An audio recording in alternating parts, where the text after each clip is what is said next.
UP का वो don जिसकी कहानी सुनकर आप कहेंगे ये तो जिद्दी फिल्म की स्टोरी है।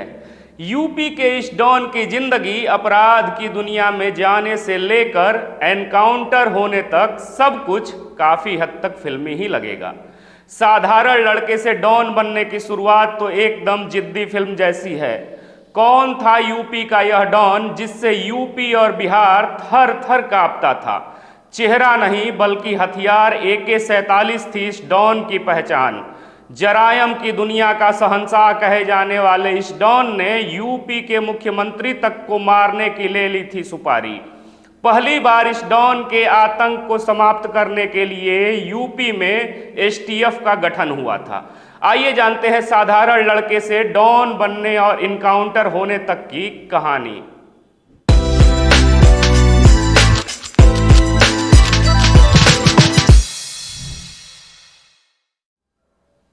नमस्कार, मैं विश्वजीत कुमार और आप देख रहे हैं खबरों के खिलाड़ी का खास कार्यक्रम बाहुबली। आपको ज्ञात होगा 1997 में एक फिल्म आई थी जिद्दी। इस फिल्म में सनी देओल एक ऐसे डॉन देवा के रोल में थे जो मुख्यमंत्री तक के लिए चिंता का सबब बन जाता है।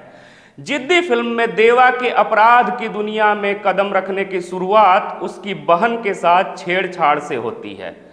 फिल्म में जो हुआ ठीक वैसा ही यूपी के गोरखपुर में भी फिल्म बनने के 4 साल पहले ही हकीकत में हो चुका था। आइए अब जिद्दी की रिलीज से 4 साल पहले यानी 1993 के गोरखपुर के मामखोर गांव में आपको लेकर चलते हैं। मामखोर गांव में श्री प्रकाश शुक्ला नाम का एक 20 वर्षीय लड़का रहता था जिसके पिता सरकारी टीचर थे। जब पिता शिक्षक हों तो जाहिर है कि उनका ध्यान अपने बच्चों को पढ़ाने पर ही रहेगा, लेकिन कहानी ठीक इसके उल्टा दिखेगी आपको। साल 1993 में श्री प्रकाश अपने घर के कमरे में बैठा था कि बाहर से बहन के रोने की आवाज आती है।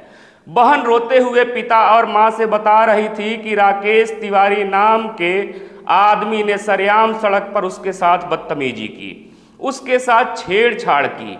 आगे की कहानी बताने से पहले आपको ये बता देना जरूरी है कि ये राकेश तिवारी आखिर कौन था। राकेश तिवारी नाम का ये गुंडा उस समय के गोरखपुर और पूर्वांचल के बाहुबली नेता वीरेंद्र प्रताप शाही का खासम खास था। ऐसे में राकेश जब चाहे जिसके साथ चाहे बदतमीजी करे, उसे कुछ कहने में सब डरते थे। कहानी में अब वापस श्री प्रकाश के घर आते हैं। जिस समय श्री प्रकाश की बहन राकेश तिवारी की शिकायत अपने माँ बाप से कर रही होती है, तब राकेश तिवारी का नाम सुनकर श्री प्रकाश शुक्ला के पिता अपनी बेटी को ही समझाने लगते हैं। कहते हैं कि बुरे लोगों के मुंह क्या लगना, जो हुआ उसे भूल जा। घर में ये सब चल ही रहा था, तभी श्री प्रकाश घर से निकलता है और उसी रास्ते पर जाता है जो उसकी बहन के स्कूल का रास्ता था, जहां से उसकी बहन कुछ देर पहले रोते हुए लौटी थी। वहां जाकर श्री प्रकाश देखता है कि राकेश तिवारी रास्ते के किनारे बैठा है। श्री प्रकाश वहां जाकर राकेश को पीटना शुरू कर देता है और फिर गोली मारकर उसकी हत्या कर देता है। दिन दहाड़े माफिया वीरेंद्र शाही के खास आदमी की इस हत्या से पूरे गोरखपुर में सनसनी फैल जाती है। एक 20-21 साल के लड़के ने जिस तरह से सरेआम ये हत्या की थी, उससे अपराध की दुनिया में गोरखपुर ही नहीं पूरे पूर्वांचल में उसका नाम एकदम से उछाल मार गया और बड़ा नाम हो गया। राकेश तिवारी की हत्या के बाद एक तरफ पुलिस जहां श्री प्रकाश को ढूंढने लगी, वहीं पूर्वांचल के बाहुबली नेता हरिशंकर तिवारी को भी उसकी तलाश थी। हरिशंकर नहीं चाहते थे कि श्री प्रकाश पुलिस के हत्थे चढ़े। वह किसी तरह से श्री प्रकाश को बचा लेना चाहते थे। अब आखिर हरिशंकर क्यों श्री प्रकाश को बचाना चाहते थे, पहले इसकी वजह बता दें आपको क्या वजह थी। कहानी में आगे बढ़ते हैं। दरअसल 1980 और 90 के दशक में गोरखपुर में हरिशंकर तिवारी और वीरेंद्र प्रताप शाही की अदावत खूब मशहूर थी। इसे ब्राह्मण बनाम ठाकुर की लड़ाई के रूप में देखा जाता था। श्री प्रकाश ने वीरेंद्र शाही के खास आदमी को मार डाला था तो हरिशंकर तिवारी को लगने लगा कि ये लड़का उनके बेहद काम का है। हरिशंकर तिवारी ने श्री प्रकाश शुक्ला से संपर्क भी कर लिया और उसको कुछ दिनों के लिए ऐसे सुरक्षित स्थान पर भेज दिया जहां पुलिस न पहुंच पाए।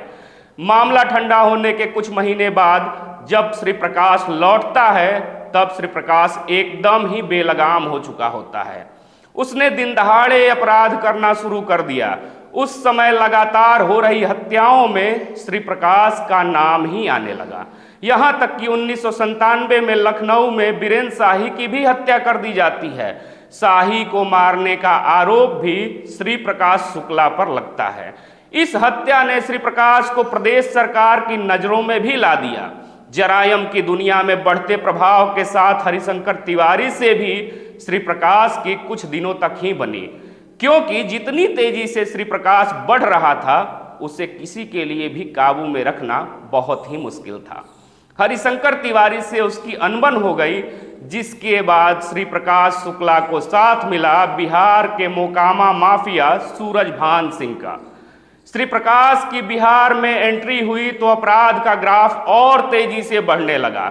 बड़े लोग निशाना बनाए जाने लगे। जून 1998 को पटना में बिहार सरकार के मंत्री ब्रिज बिहारी प्रसाद को भी गोलियों से भून दिया गया और इस हत्या में भी नाम आया श्री प्रकाश शुक्ला का।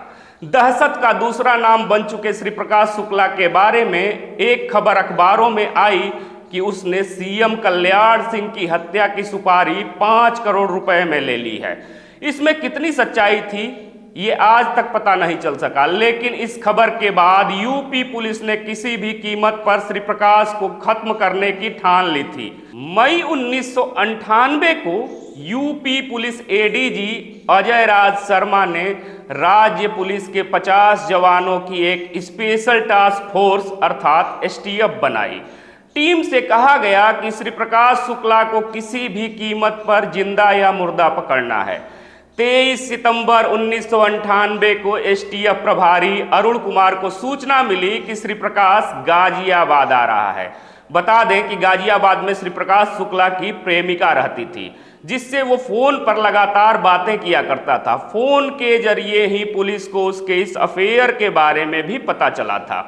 23 सितंबर 1998 को प्रेमिका से मिलने श्री प्रकाश जैसे ही आया तो एसटीएफ की टीम पहले से ही उसको घेरने के लिए घात लगाकर बैठी थी। जैसे ही गाजियाबाद के इंदिरापुरम इलाके में श्री प्रकाश की कार घुसी तो एसटीएफ ने उसे चारों ओर से घेर लिया। देखते ही देखते दोनों तरफ से अंधाधुंध गोलियां चलने लगी।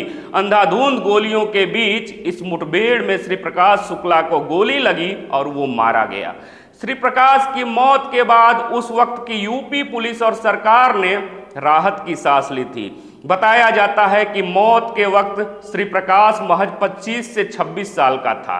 यूपी के जरायम की दुनिया में शायद श्री प्रकाश अकेला एक ऐसा नाम है जिसने इतनी कम उम्र और कम वक्त में इस तरह की खौफनाक दहशत फैलाई हो। आज उसकी मौत के 25 साल बाद भी पूर्वांचल में उसके नाम पर तरह तरह की कहानियां चलती हैं और तरह तरह के किस्से बताए जाते हैं। जरायम की दुनिया की अगली सीरीज बाहुबली में फिर मिलेंगे एक नए नाम और एक नए कहानी के साथ। तब तक देखते रहें खबरों के खिलाड़ी। आपको हमारी यह वीडियो कैसी लगी कमेंट बॉक्स में अपने जवाब जरूर दीजिएगा।